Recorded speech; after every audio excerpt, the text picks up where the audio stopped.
66,55,186 అక్షరాల రిజిస్టర్ చేసుకున్నటువంటి వారికి గ్రామ పంచాయతీ ఎలక్షన్స్ అనౌన్స్మెంట్ మీ ద్వారా అందరికీ తెలియజేయాలని ఈ సమావేశంలో మీ అందరికీ ఆహ్వానం పంపించడం జరిగింది. మీ ద్వారా తెలియజేసేది ఏంటంటే సెప్టెంబర్ 29వ తేదీన ఎన్నికల షెడ్యూల్ అనౌన్స్ చేశాము.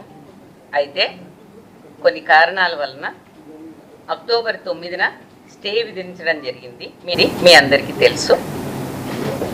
మరి ఈరోజు రీనోటిఫికేషన్ కొత్త షెడ్యూల్కు ఇచ్చాము. ఈ వివరాలు మీకు తెలియజేయాలి అని అనుకున్నాము.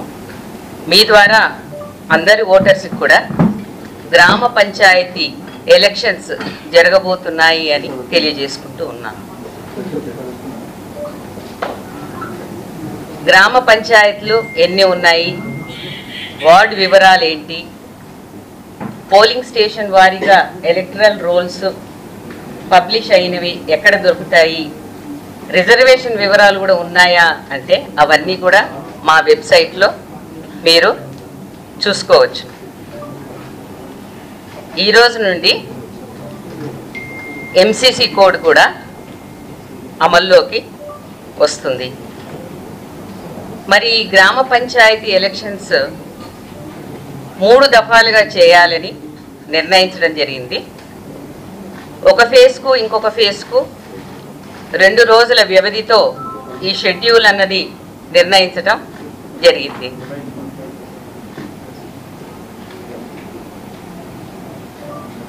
అబ్జర్వర్స్, ఎలక్షన్ అబ్జర్వర్స్ కూడా నియమించడం జరిగింది. వాళ్ళందరూ కూడా ఎంసీసీ కోడ్ గురించి నివేదికలు మాకు పంపిస్తారు. మరి మీ అందరు ఎదురు చూసే షెడ్యూల్ వివరాలు మీరు కనుక చూస్తే ఫేజ్ 1, ఫేజ్ 2, ఫేజ్ 3 ఇలా అన్ని ఫేజులు కూడా 31 జిల్లాల్లో జరుగుతాయి. కొన్ని మండలాలు ఒక్కొక్క ఫేజ్లో ఉంటాయి. 66,55,186 అక్షరాల రిజిస్టర్ చేసుకున్నటువంటి వారికి గ్రామ పంచాయతీ ఎలక్షన్స్ అనౌన్స్మెంట్ మీ ద్వారా అందరికీ తెలియజేయాలని ఈ సమావేశంలో మీ అందరికీ ఆహ్వానం పంపించడం జరిగింది. మీ ద్వారా తెలియజేసేది ఏంటంటే సెప్టెంబర్ 29వ తేదీన ఎన్నికల షెడ్యూల్ అనౌన్స్ చేశాము. అయితే కొన్ని కారణాల వలన అక్టోబర్ 9న స్టే విధించడం జరిగింది. మీ అందరికీ తెలుసు. మరి ఈరోజు రీనోటిఫికేషన్ కొత్త షెడ్యూల్కు ఇచ్చాము. ఈ వివరాలు మీకు తెలియజేయాలి అని అనుకున్నాము. మీ ద్వారా అందరి ఓటర్స్కి కూడా గ్రామ పంచాయతీ ఎలక్షన్స్ జరగబోతున్నాయి అని తెలియజేసుకుంటూ ఉన్నాను.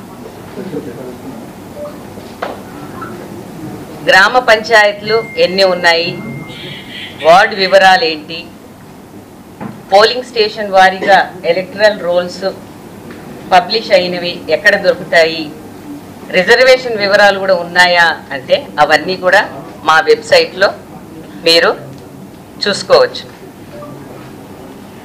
ఈరోజు నుండి ఎంసీసీ కోడ్ కూడా అమల్లోకి వస్తుంది.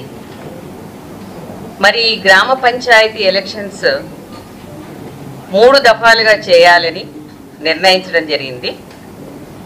ఒక ఫేజ్కు ఇంకొక ఫేజ్కు 2 రోజుల వ్యవధితో ఈ షెడ్యూల్ అన్నది నిర్ణయించడం జరిగింది.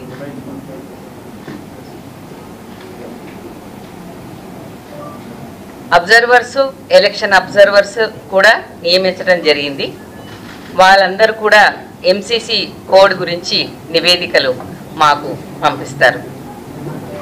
మరి మీ అందరు ఎదురు చూసే షెడ్యూల్ వివరాలు మీరు కనుక చూస్తే ఫేజ్ 1, ఫేజ్ 2, ఫేజ్ 3 ఇలా అన్ని ఫేజులు కూడా 31 జిల్లాల్లో జరుగుతాయి. కొన్ని మండలాలు ఒక్కొక్క ఫేజ్లో ఉంటాయి.